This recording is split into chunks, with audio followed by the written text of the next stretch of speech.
आपल्यासोबत शशिकांत शिंदे आहेत, शरद पवार यांच्या राष्ट्रवादी काँग्रेस पक्षाचे आमदार आहेत. धनंजय मुंडे आज विधान भवनात आलेत, माजी मंत्री आहेत. राजकारणात ते पुन्हा सक्रिय झालेत कारण की त्यांना बेल्स पाल्सी आजार झाला. त्यानंतर संतोष देशमुख हत्या प्रकरणासंदर्भात अनेक आरोप त्यांच्यावरती झाले. त्यांच्या जवळचे वाल्मिक कराड हे देखील तुरुंगात आहेत. तेच आता बीडच्या एका लैंगिक शोषण प्रकरणावरतून संदीप क्षीरसागरांवरती आरोप करतात आहेत धनंजय मुंडे. कशा पद्धतीने बघताय? आता मंत्रिपदाचा त्यांना राजीनामा द्यायला लागलेला आहे. लोकप्रतिनिधी म्हणून विधिमंडळातल्या कामकाजासाठी ते आमदार म्हणून उपस्थित राहिला असेल तर तो त्यांचा अधिकार आहे, लोकशाहीतला अधिकार आहे. पण ते उपस्थित राहिले म्हणून वेगळा अशा प्रकारचा काय विषय येण्याचं कारण नाही. परंतु काल त्यांनी पत्रकार परिषद घेत संदीप क्षीरसागर यांच्यावरती आरोप लावलेत बीडमध्ये की जो लैंगिक अत्याचार बीडमध्ये झालेला होता कोचिंग क्लासेसमधला, त्या कोचिंग क्लासेसचा व्यक्ती जो आहे तो संदीप क्षीरसागरांच्या अतिशय जवळचा. एखादी व्यक्ती बरोबर अनेक लोकांचे असे फोटो, अनेक लोक वेगवेगळ्या प्रकारचा अशा प्रकार व्यक्तींच्या बरोबर असतात.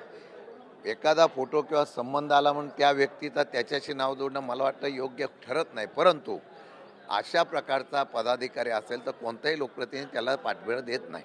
परंतु धनंजय मुंडे म्हणतात की संदीप क्षीरसागर हे आदल्या दिवशी त्यांच्याबरोबरच होते त्या कोचिंग क्लासेसच्या व्यक्तीबरोबर, त्यामुळे कॉल रेकॉर्ड सगळं काढणं अत्यंत गरजेचं आहे, अशा पद्धतीने आरोप केला होता. बीडमध्ये मुख्यत्वे संदीप क्षीरसागर यांनी वाल्मिक कराडांवरती आरोप केलेले. त्यानंतर संतोष देशमुख हत्या प्रकरणामध्ये त्यांचे लिंक्स कसे आहेत या सगळ्या संदर्भात सांगितले. ह्याचा वचपा कुठेतरी धनंजय मुंडेंकडनं काढला जातोय का? असं आहे, राजकारणाच्या मध्ये पातळीमध्ये काहीतरी एक स्थिरता असं लागते.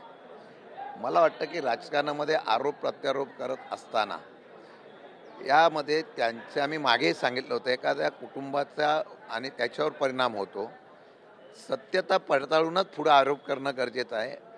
आयशिक किंवा IQ बातमीवर त्या ठिकाणी एखाद्या आरोप करून त्याचं घर उद्ध्वस्त करण्याचा मला वाटतं लोकशाहीत कोणाला अधिकार नाही.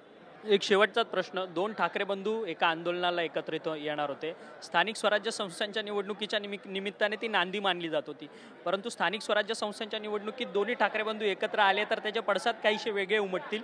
त्यामुळे हे सरकार घाबरून हे GR जो आहे तो रद्द केलाय का त्यांनी? मला नक्कीच वाटतं की महाराष्ट्रातला सगळी नेते सगळे पक्ष एकत्र आले तर इतिहास होऊ शकतो आणि हा संदेश देशामध्ये महाराष्ट्रात देऊ शकतो. मला वाटतं मराठीच्यासाठी आणि हिंदी सक्तीच्या विरोधामध्ये जे काय आंदोलन झालं त्यावेळेला हे ठाकरे बंधू आणि इतर पक्षसुद्धा एकत्र येत आहेत आणि या असलेल्या सरकारच्या विरोधात आवाज उठवत आहेत.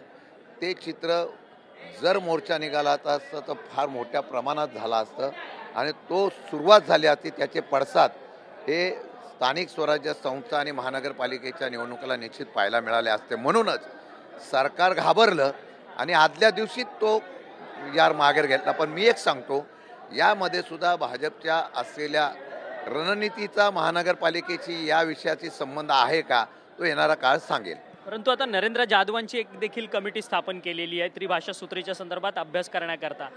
GR रद्द केला परंतु तरी देखील समितीच ठेवलेली आहे. समिती आता अभ्यास करणार, त्याच्यावरती अहवाल देणार. केंद्राच्या आकाने सांगितल्यानंतर ते अंमलात आणलं पाहिजेत. परंतु ते अंमलात आणण्यासाठी किंवा वेळ काढण्यासाठी आम्ही माघार घेतली नाही, पण आम्ही समिती केली आहे. हा वेळ काढूपणा आहे. मला वाटतं की आता हे सक्तीच्या बाबतीमध्ये समिती वगैरे सगळं राज ठाकरेंनी सांगितलेलं आहे. समितीचं वगैरे काय कारभार करू नका. मराठी माणूस हे समिती वगैरे काय ऐकणार नाही आणि मराठी माणूस या असलेल्या हिंदी सक्तीच्या विरोधात हिंदी सक्तीच्या बाबतीमध्ये केलेलं नाही. कधी शिक्षण हिंदी करावं, आज पण आम्ही 5वी नंतर हिंदी घेतोयच ना, पण अगदी पहिलीपासूनच करावा असा जो विषय होता, एक भाषा आणि एक राष्ट्र हे जे समीकरण आहे, अनेक राज्यामध्ये प्रादेशिक भाषेला प्राधान्य दिलेलं आहे. मराठीवर ते लादण्याचा प्रयत्न होतो. याचा अर्थ महाराष्ट्रावर हिंदीचं आक्रमण करायचं आणि महाराष्ट्राचे महत्त्व कमी करायचं का, हाच खरा इश्यू आणि हाच महत्त्वाचे असलेला विषय मला वाटतं आहे. धन्यवाद, तुम्ही आमच्याशी बातचीत केली. शशिकांत शिंदे होते आणि त्याचसोबत जितेंद्र आव्हाड होते आणि धनंजय मुंडे देखील विधान भवनात जे आहेत ते आलेले आहेत. त्यामुळे आज धनंजय मुंडे आपल्या कामकाजामध्ये कोणते प्रश्न जे आहेत विधान भवनाच्या पटलावरती मांडतील हे देखील पाहणं महत्त्वाचं ठरणार आहे. कारण की काल बीडमध्ये आमदार संदीप क्षीरसागर यांच्या विरोधात त्यांनी पत्रकार परिषद घेत संपूर्ण आरोप जे आहेत ते लावलेले होते. त्यामुळे धनंजय मुंडेंच्या सगळ्या आरोपांवरती आज संदीप क्षीरसागर आपली काय भूमिका मांडणार आहेत हे पाहणं महत्त्वाचं ठरणार आहे. व्हिडिओ जर्नलिस्ट सिद्धेश नाईकसह अक्षय मंकणी, TVN मराठी, मुंबई.